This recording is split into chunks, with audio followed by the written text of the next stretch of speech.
Good morning, class 9. So, we will be continuing with unit 2 of lesson number 3, Passing Away of Bapu. So, Gandhiji's funeral was to take place the day after his death. So, question can come like this: when did Gandhiji's funeral take place? It took place the day after his death. Hours in advance, people lined the route the funeral procession was to follow. So everybody was gathering up, and why they were gathering up? So that they could follow on the procession of Gandhiji. So Padmasi, Mrs. Naidu's daughter, spoke for all of us when she said simply, "We will walk. It's the last time we shall be walking with Bapu." See, so they didn't prefer to go with vehicle. What did they do? They decided, Padmasi, Mrs. Naidu's daughter, decided that they all are going to walk for the last time with Bapu.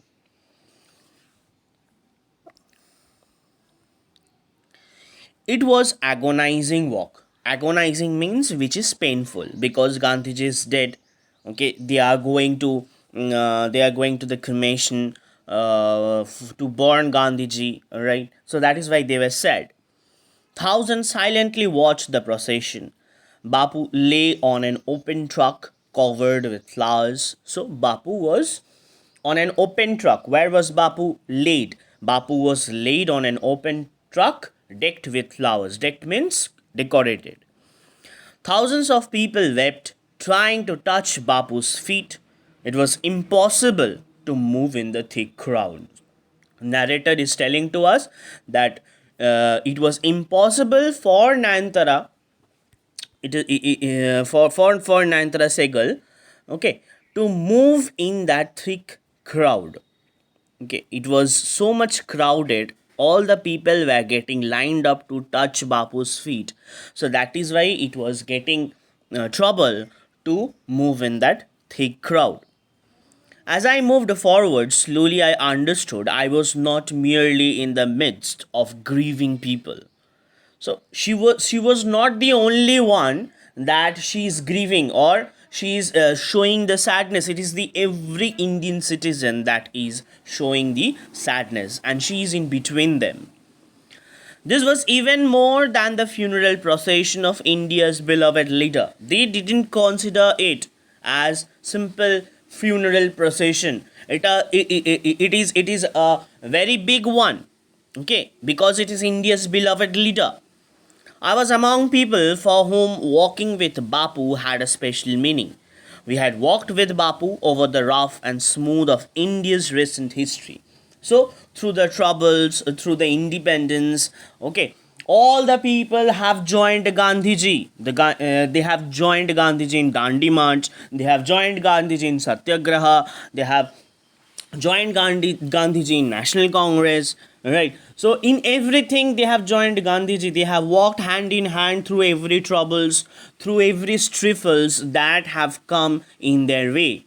Okay, they have tried to gain freedom from British Raj, and they were successful also. So this is the what is the rough smooth roads. These are the rough smooth roads, the hurdles, the troubles that they have faced, okay, with Gandhiji. So this is called as a rough and smooth of Indians history. We not now accept the fact that the man who had led us over so many difficult paths, means Gandhiji had led them to victory over so many difficult paths. They have Gandhiji have fought against whom? Have fought against British Raj with non-violence. So was never going to walk with us again. So they were so narrator is surprised now. Why she's surprised? She's surprised because she cannot believe that Gandhiji will not be able to walk with them again. He's dead now. So Bapu's slight figure had walked. This is an imagination that the narrator is projecting to us, that how did Bapu walk, or what was the physical appearance of Bapu.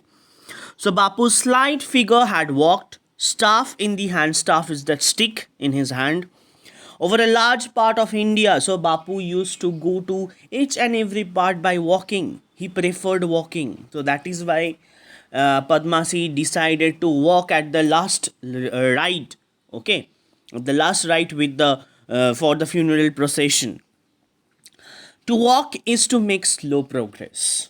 Okay, to walk is to make slow progress. What does this mean? This means that to walk means to walk in a very positive way, to cross the every hurdles, make India what? Make India even more independent. It is to think with clarity and closely at all that is around you. So you need to observe. The narrator is telling us to observe the each and everything that is present in front of us and not walk blindly, but walk looking at the others, helping others, being socially available to everyone. Okay, so this is what we need to do. From small insects to the horizon in the distance. So even from the small distance, insect and to the horizon, you need to see everything. It required no vehicle except his own body and cost him nothing but his energy. So to walk, what will cost? It will cost your energy. You don't need a vehicle to cross to go to every part of India. What do you need? You need your energy. You need your willpower to cross your hurdles, to go to people, to reach people out and help your hands out. So Gandhiji took this necessity as he took much that was commonplace and transformed it to a joyful effort. So by this act of Gandhiji, what did he do? He helped people and he spreaded smiles. He helped and spreaded smiles. Okay, so that is why he turned the commonplace. That is how he turned the commonplace into a joyful smile. Okay, this is all about the chapter of lesson number 3 part 2. Okay, we will do the comprehension exercise in the last in our online class. Okay, we will do it, we'll solve it out in the online class. So word rest, staff is walking stick, clarity is ability to clearly think about or understand something, and commonplace is ordinary. Okay, so I hope you have understood the chapter. We will do part number 3 in our next class. Thank you. Bye bye.